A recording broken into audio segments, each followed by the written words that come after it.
Hello everybody, today we'll be talking about Tangle Slimes. Look, I was saving this one for last, for my grand leaving ceremony 25 years from now. Why? But that doesn't matter. Let's talk about Tangle Slimes, and boy are they annoying. Tangle Slimes, as their name suggests, tangle things up with vines. And of course, the vines aren't actually seen anywhere. The slime in itself is probably based off of an olive, as it does have a dark olive greenish hue with a large yellow flower atop its head. The flower does have like a green stigma and green anthers and everything. It's just like a green cube in the middle of the flower. And this flower, it scatters pollen everywhere. It scatters pollen absolutely everywhere. It's so annoying. And my first guess was that this pollen is actually like something the flower does. It scatters the pollen in the wind. And that's how it pollinates itself. But no! This pollen actively acts as an itching cream for other slimes. If you don't know what itching cream or itching powder is, as the name suggests, it makes you itch. And you'll be going like for the rest of the day. And yes, that's basically what the pollen does. The Slimepedia even says it ends up making the slimes go into a state of all around jumpiness. I have no idea what that means. I have absolutely no idea. But I'm guessing this is like a state where the slimes just become more hostile or irritated. Because, yes. Wait, what's burning downstairs? Doesn't matter. Not kidding, nothing's burning downstairs. I just smelled something weird.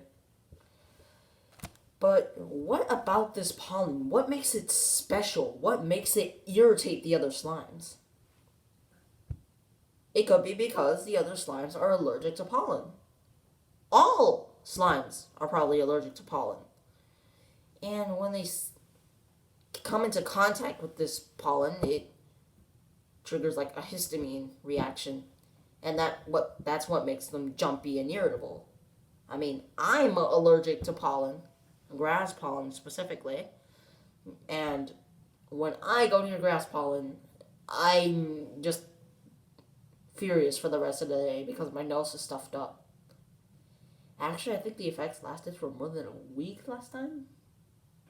Doesn't matter, it happens every time during summer. There's nothing else you need to know. And yes, that's what causes the all around jumpiness in the slimes. But actually, what makes the slimes, well, jumpy? Perhaps it's not because of the pollen in itself, nor because of the allergic reaction. After all, slimes are already jumpy in Slime Rancher on their own. Heck, without an air net and high walls, some of the new slimes in Slime Rancher 2 can actually jump over the high walls. And the Saber Slime in the original Slime Rancher can already jump over that. The high walls. So yes, maybe it's just in their genetics. Slimes are naturally more bouncy when they see pollen. But the irritability is probably more over because of the allergic reactions. So yes, the pollen is horrible, and the plorts they poop out look like they're wearing skirts. No, actually, look it up for yourself. It actually looks like they're wearing skirts. The plorts, I mean, not the slimes. And this slime, it can go down all the way to the underworld and stay there. But let's talk about the vines they capture food with. Now, what are they based on? Mycelium from mushrooms. Simple. No, it gets a lot more complicated than that. The vines are seen snaking towards their prey and then just basically just entangling it in a big ball. So my guess is that they're based off of boa constrictors. However, let's look at some plant inspirations. Specifically carnivorous plants that live in bogs. There are three options One is the all famous Venus fly trap. Second would be a butterwort. I have no idea what a butterwort is. Oh, it's that. Second is a butterwort. Third would be a sundew. And I'm leaning more towards the Venus flytrap and the sundew because of the sundew's specific way of catching prey, let's say. When some kind of small insect lands on the sundew, it gets stuck. And then the sundew actively curls up and traps the bug inside.